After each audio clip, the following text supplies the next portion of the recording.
morning and welcome to the Center for Spiritual Living Sarasota. We want you to know that we're here to support you in finding a personal relationship with the God of your understanding and in discovering what you already know. My name is Jim Grove, a licensed spiritual practitioner here at the center, and I greet you with Namaste. Namaste is Sanskrit and means the divinity in me recognizes and honors the divinity in you. Let's begin today by affirming our vision and mission statements. The words can be seen on your screen. Please feel free to read aloud with me. First, our vision. Empowering spiritual growth as a loving, inclusive, worldwide community. And now our mission. We teach science of mind principles and other life-affirming spiritual truths. We explore, we learn, we grow, we connect, honoring all paths to God. We offer in-person and online weekly services, classes, workshops, affirmative prayer, support, and other spiritual tools. We create opportunities for joyful social connection, community outreach, and service. And we celebrate the awakening of our innate spiritual magnificence. After today's message, I'll have some announcements about the current opportunities for spiritual growth and connection offered here at the center. But just a reminder now that we will be holding our annual meeting via Zoom at 11:30 this morning after the service. But more about that later. And now as we move into our time of prayer and meditation, I invite you to relax, close your eyes, and focus on your breathing in this present moment. Settle into your inner stillness as J. Poindexter and Bob Teesdale set the tone for us with a chant entitled, I Am Opening by Christy Snow.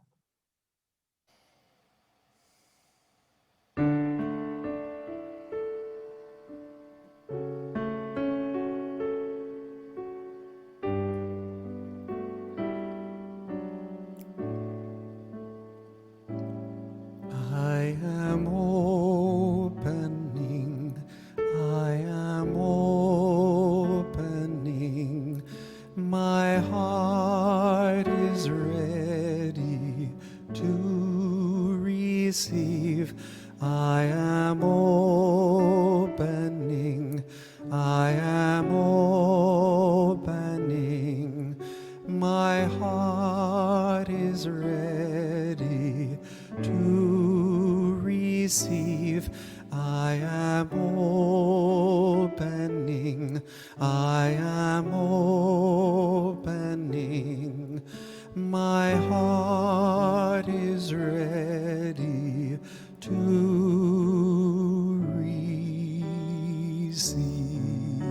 receive. I am opening, I am opening,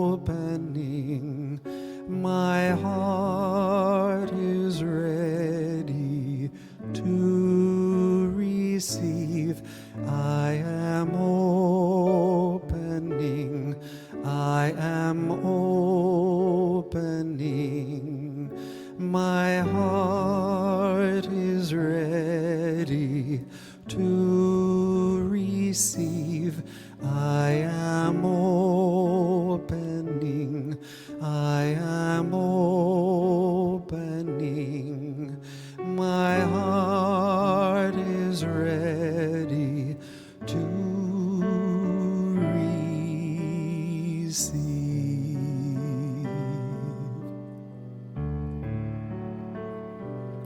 We are opening, we are opening, our hearts are ready to receive.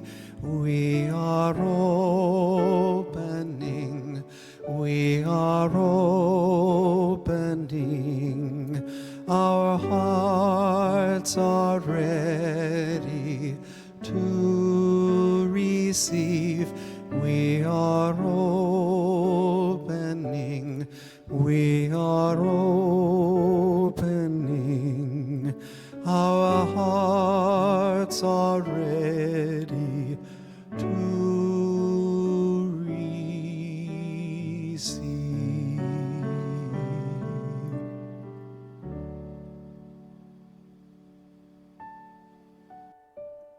Please join me in this meditation inspired by Ernest Holmes, the founder of our philosophy.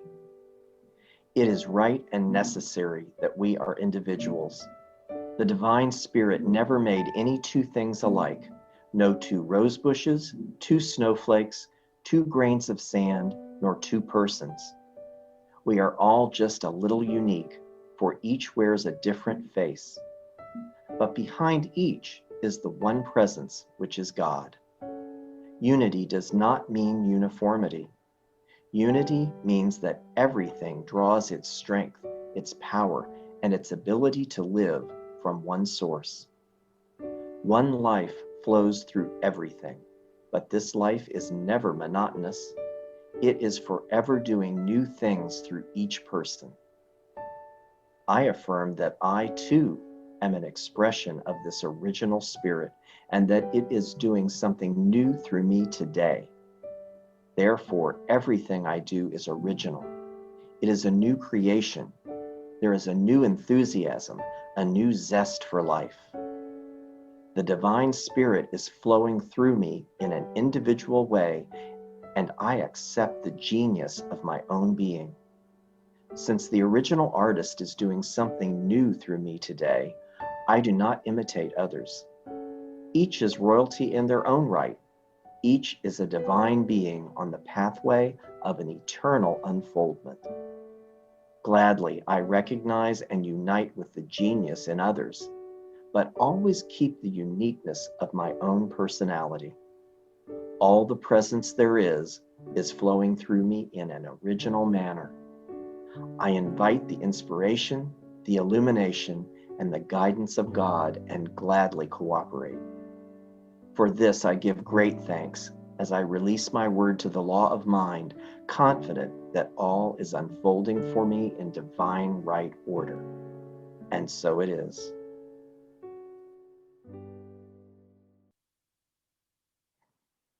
Today, the message by our spiritual leader, Reverend Karen Wolfson, is entitled Your Inner Genius, Part 3. But before we hear from Reverend Karen, I'm pleased to welcome back Jay and Bob to sing Heaven's in My Heart by Melissa Philippe. Welcome, Jay and Bob.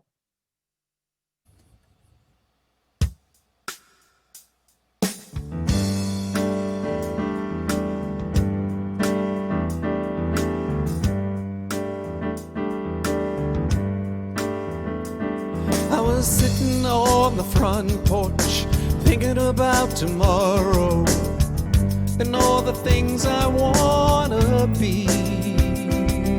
Working hard to pay the bills is catching up with me. Then I stumbled on the key.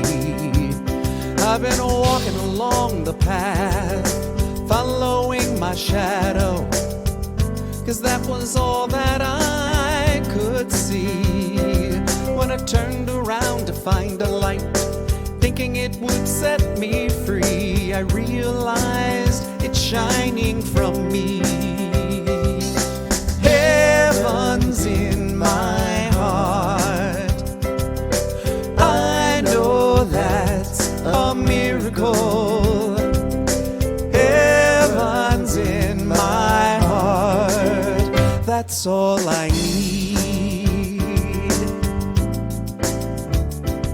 Now I know where to turn whenever I feel lonely, 'cause now I know I have a choice. I could whimper in my pain or sing out in my loudest voice. Today I have a reason to stand up and rejoice, 'cause heaven's in my heart.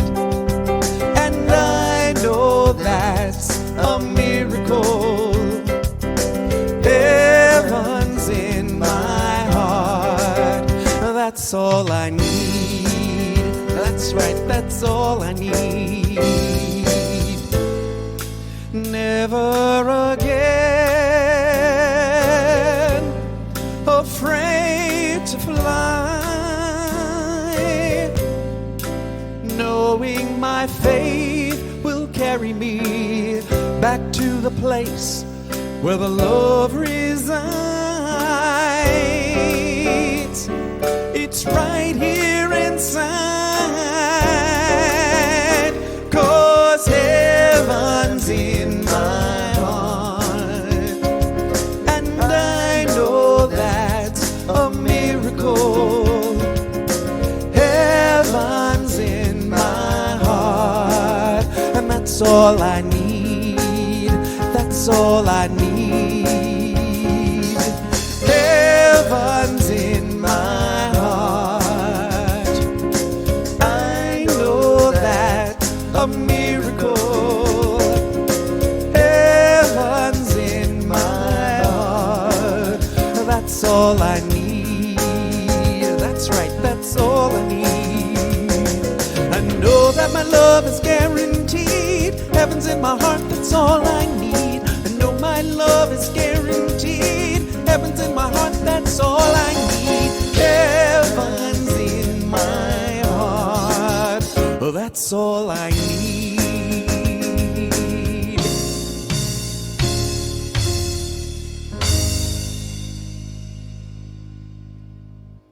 Ah, yes. Thank you, Jay and Bob. Heaven's in my heart.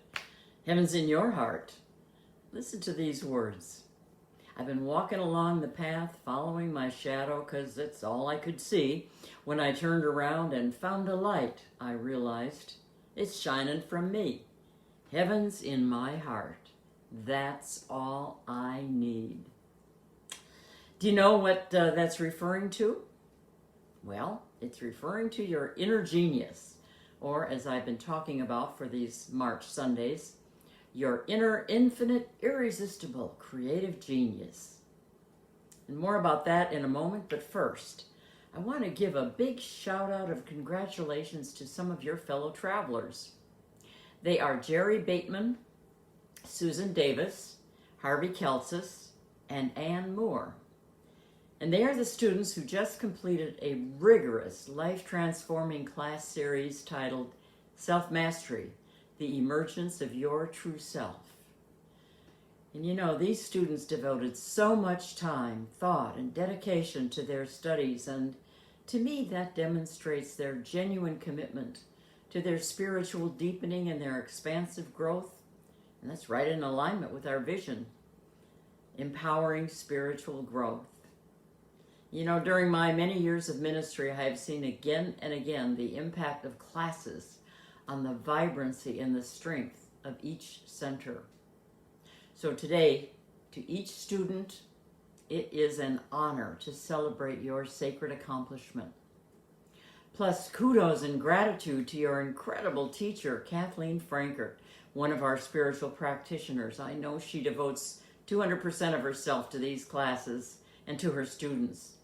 She continues to amaze and inspire me. So to each of you and to Kathleen, it is a sacred privilege to be able to share this life-transforming spiritual journey with you. Congratulations. Well deserved. And now, let's you and I check in. It's spring, and it has been a year since we began meeting like this. Believe me, I am so happy to know that you are out there, each one of you. Know that. You know, I think about you all the time, and I ask the question in my mind in one way or another, how are they doing? How are you doing? I know it's been a difficult and challenging time for many. And so I do wonder how you are. And let me ask this. If you've been with us for the past couple of weeks, have you been noticing that brilliant light of your inner genius? If you're watching us on Facebook Live, of course, we enjoy letting us know where you are and hearing your comments. I love when you let us know you're out there. And to you, our team of financial contributors, you continue to be an absolutely essential part of all that makes it possible for us to do this, to share our connection, our message, our caring.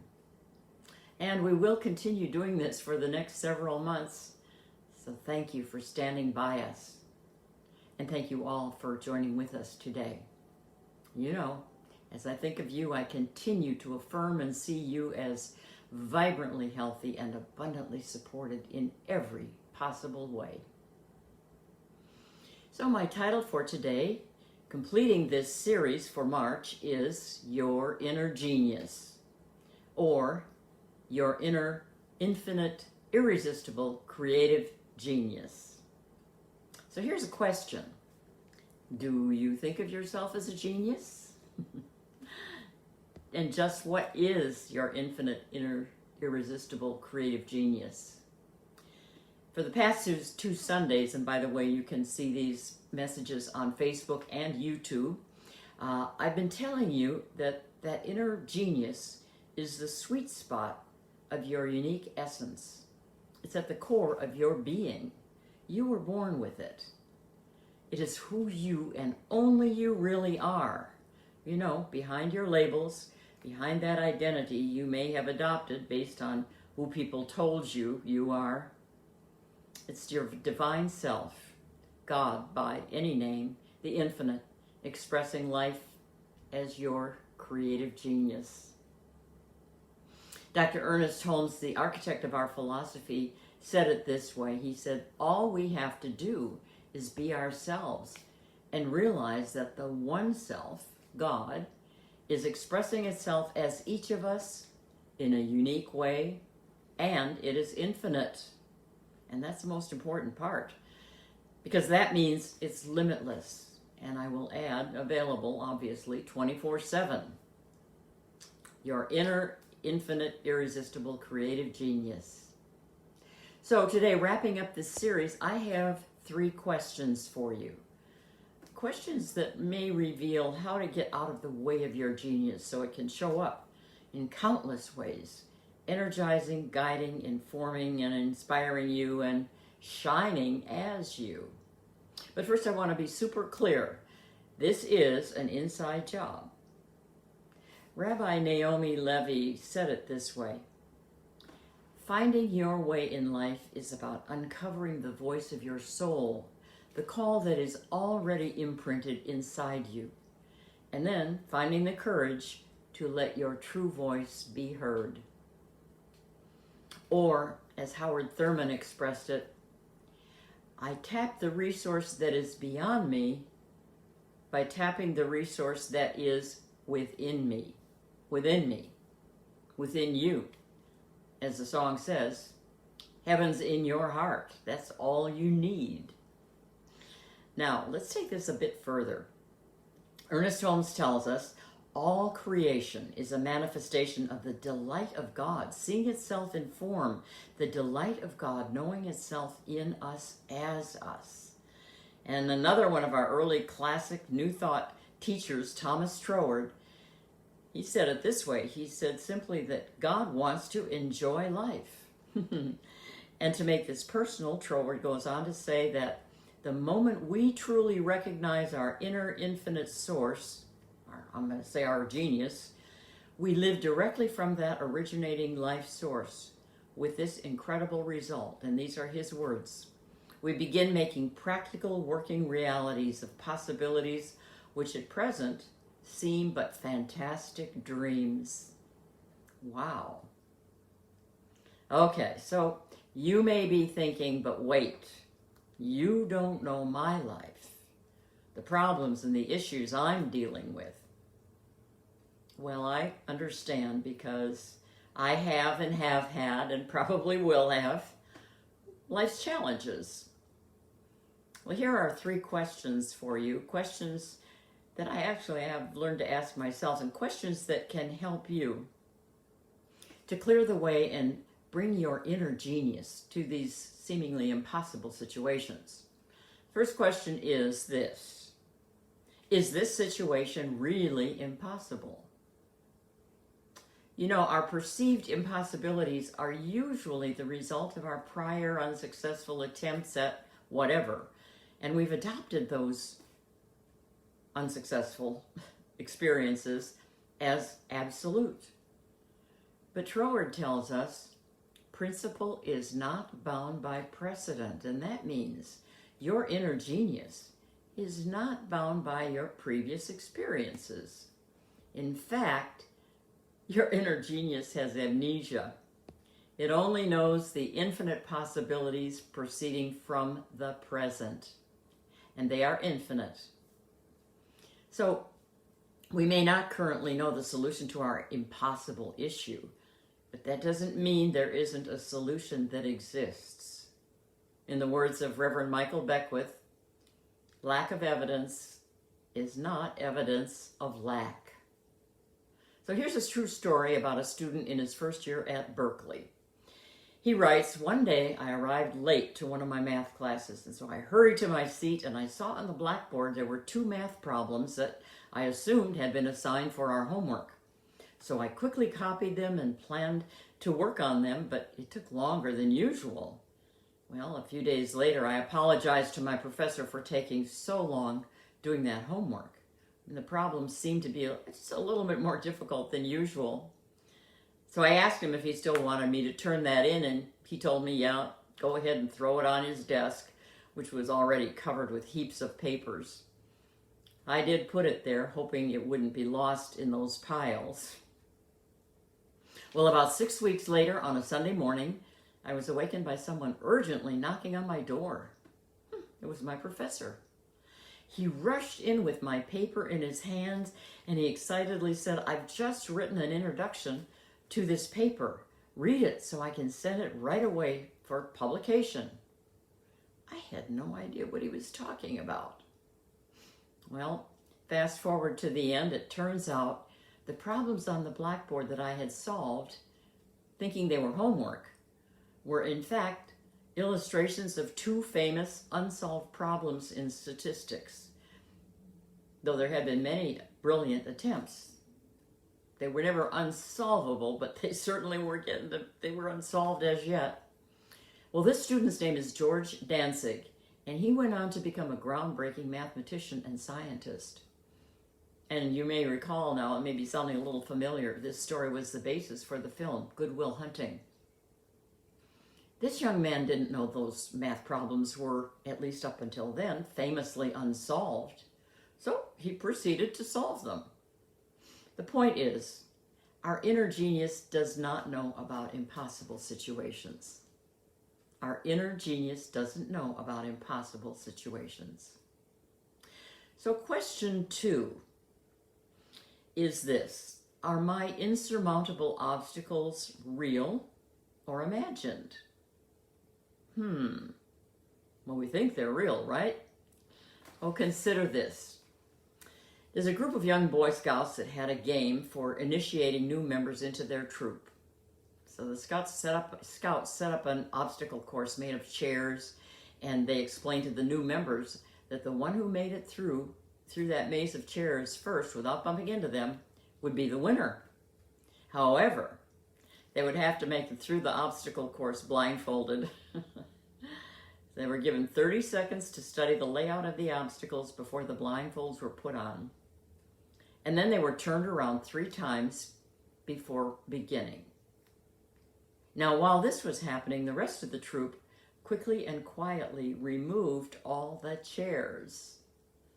So at the sound of the whistle, the fun began, as those blindfolded scouts cautiously picked their way around and through that maze of obstacles that really no longer existed. Their only obstacles were those they thought were there, well, and even had proof that they were there, or so they thought. Principle is not bound by precedent.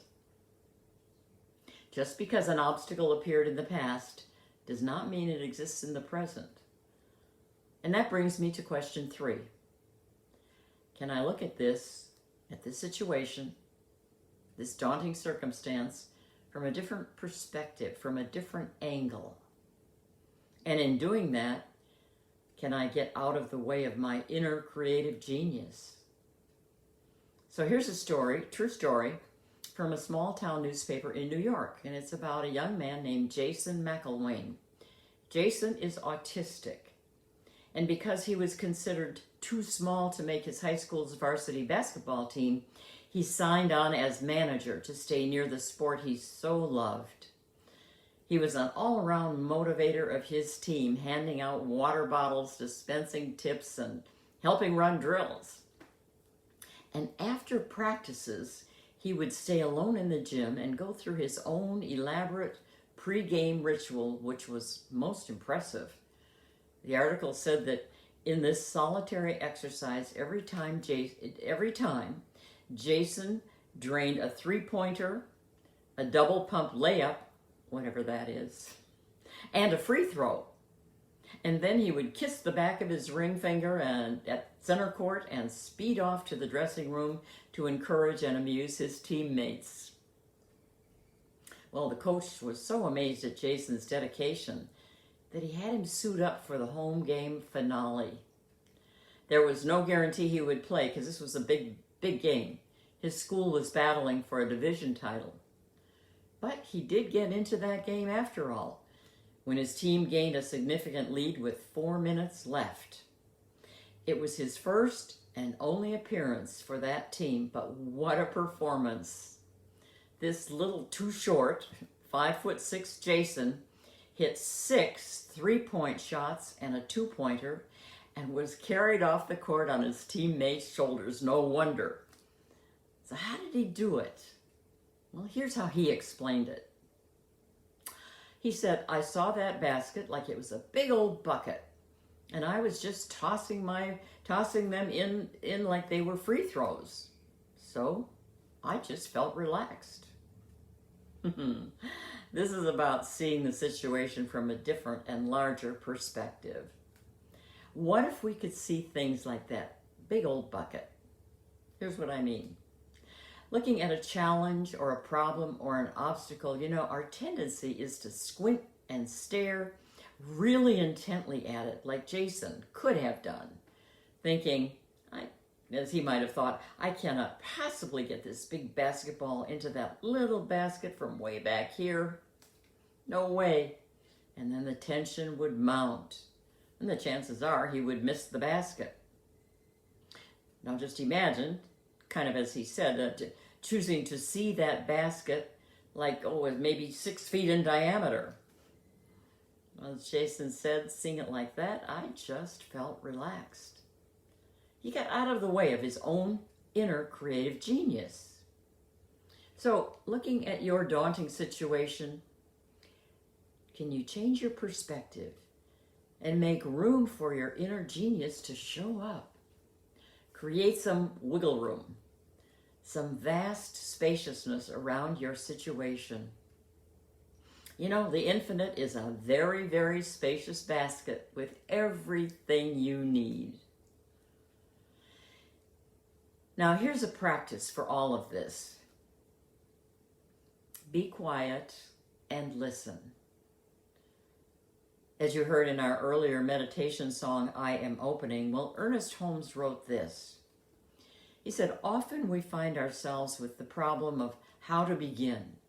We're not sure what we want to do. We see no way to begin anything. We see nothing to begin with, and we don't know where to turn. So it is then of all times we must be quiet and listen. We must trust that the same power that started all things will start us on the right road. Did you hear that one vital word? Trust. Author Elizabeth Gilbert calls this fierce trust. Oh, I love that. Think about times in your life when you have taken the leap and said yes to something, even though you didn't know how it would play out. Remember how you felt so alive as your whole being went to work on creatively finding a way, finding the resources, whatever was needed. Gilbert writes, fierce trust is about stepping out into your creative genius no matter what, regardless of the outcome. And she continues, hearing this announcement, your soul will mobilize ecstatically because this is what your soul, your inner genius, was born for. And by the way, know that you will know you are accessing your inner genius because you will feel so alive. So alive. Gilbert went on to say, when I do this, And then those anxious, fearful interior voices come up and demand, who the heck do you think you are? Here's my reply with fierce trust. Funny you should ask. And then I announce, I'll tell you who I am. I am a child of God, just like everyone else. I am a constituent of this universe. I have spirit believing in me and working alongside me. The fact that I am here at all is evidence that I have the right to be here. I have a right to my own voice and to my own vision. See, she's declaring, I am on a mission of creative expression with my inner, irresistible, incredible, and infinite creative genius. And so are you. And so am I. And so it is. So, in the energy of that fierce trust, Jay is going to send us into our week, taking it one step at a time, as he sings Karen Drucker's song, One Small Step Instead of Looking at the Mountain. It's all about perspective. So until I see you next time, I know that with your inner genius, you've got this.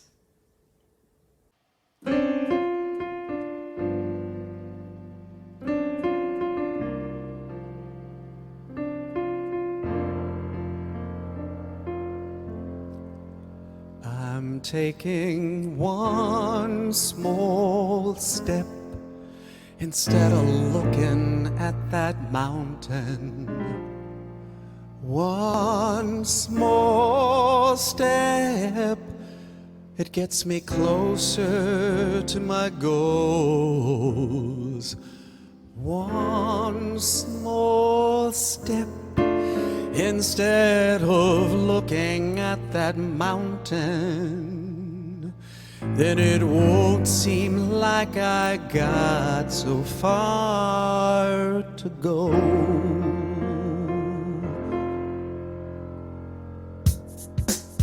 I'm taking one small step instead of looking at the mountain.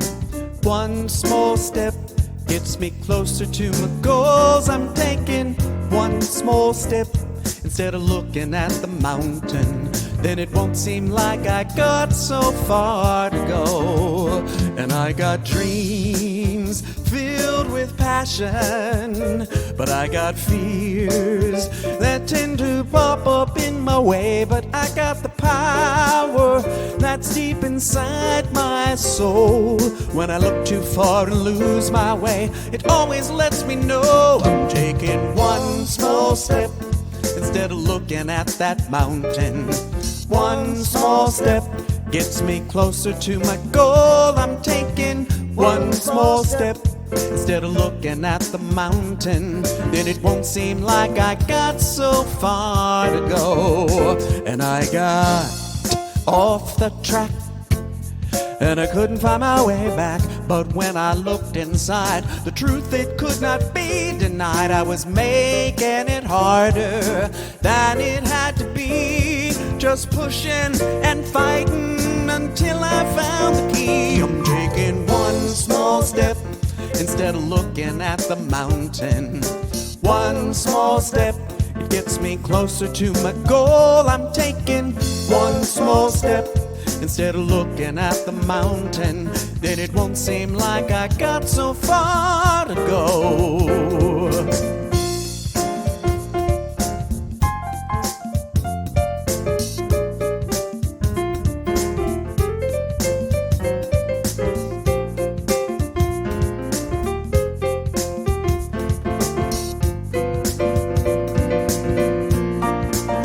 I'm taking one small step instead of looking at the mountain.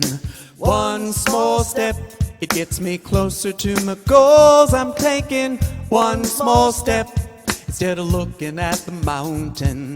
Then it won't seem like I got so far to go. I'm taking one small step instead of looking at the mountain. One small step, it gets me closer to my goals. I'm taking one small step instead of looking at the mountain. Then it won't seem like I got so far to go. then it won't seem like I got so far to go. Then it won't seem like I got so far to go. As always, thank you, Reverend Karen, for inspiring us with your message about discovering and living from our inner genius. And Jay and Bob for reminding us that reaching any goal starts with one small step. Now, as we move into our time of offering, I want to let you know that here at the Center for Spiritual Living, Sarasota, we're available to support you in knowing the power and presence of your spiritual essence. We offer prayer support, inspiration, encouragement, and opportunities for virtual community and connection. And we're so grateful for your generous financial support of this center that allows us to support you. There are 3 easy ways to share your offering. On your screen, you'll see our website, which is www.cslsarasota.com, where you can choose a couple of options. You can select the Donate button, which allows you to contribute via PayPal or by credit card. Or you can mail a check to our address. You can also set up automatic contributions through your own online banking. And now I invite you to place your hand over your heart as you reflect on your gift, blessing it as you share it, and know this with me. My gift goes forth to heal, to bless, and to prosper, and the divine flow returns it to me multiplied abundantly. And now please join me in our offering affirmation on your screen. I give thanks that I may share of my good, my love, and my support. Thank you. And one more thing. Did you know that your financial support of our center also does good work in the Sarasota community and beyond? The Center for Spiritual Living Sarasota is a tithing community, which means we share 10% of our financial good with local and national causes and organizations that are in tune with our vision and mission. So it is with great joy that we announce our recent tithe to Also Youth of Sarasota and Manatee counties. The mission of Also Youth is to empower LGBTQ+ youth and their allies to create inclusive communities. They do this by offering scholarship and enrichment programs, online support, alternative prom, and many other important activities. Thank you, our team of financial contributors, for making it possible for us to continue supporting you and also to tithe to this organization's important work. Do you need prayer support?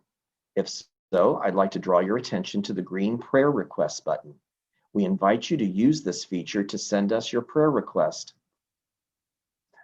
Our 4 spiritual practitioners, Kathleen Frankert, Ron Frost, Jaron Nelson, and me, are available to know and affirm spiritual truth with and for you in whatever challenge you may be experiencing.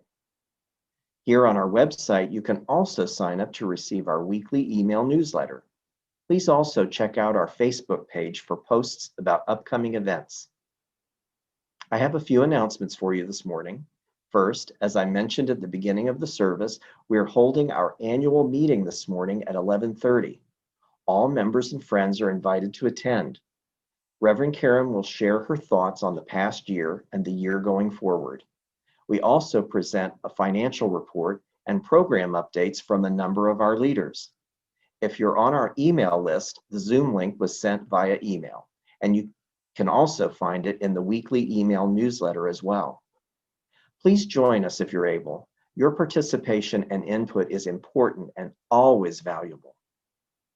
Also, be sure to catch the pop-up prayers conducted each week on Facebook by spiritual practitioner Jaron Nelson. It's a delightful 5-minute break from the day to treat yourself to an inspirational reading and prayer on a different topic each week. And finally, just a reminder that our Spiritual Living Circle meets via Zoom every Wednesday evening at 7 p.m. to discuss an article from the current month's Science of Mind magazine. This week, we'll continue our discussion on the article by Ernest Holmes entitled The Greatest of All Possibilities. If you'd like to participate, please email me at the address shown on your screen and I'll send you the conference invitation along with the article and discussion guide. And as we conclude this sacred time together, let us move forward into the week ahead with a renewed vigor emanating from our inner genius, knowing that Spirit is always there to support us in all our endeavors. Now, I invite you to listen or join in singing our closing song, Let There Be Peace on Earth. Thank you for being with us, and have a great week, everyone.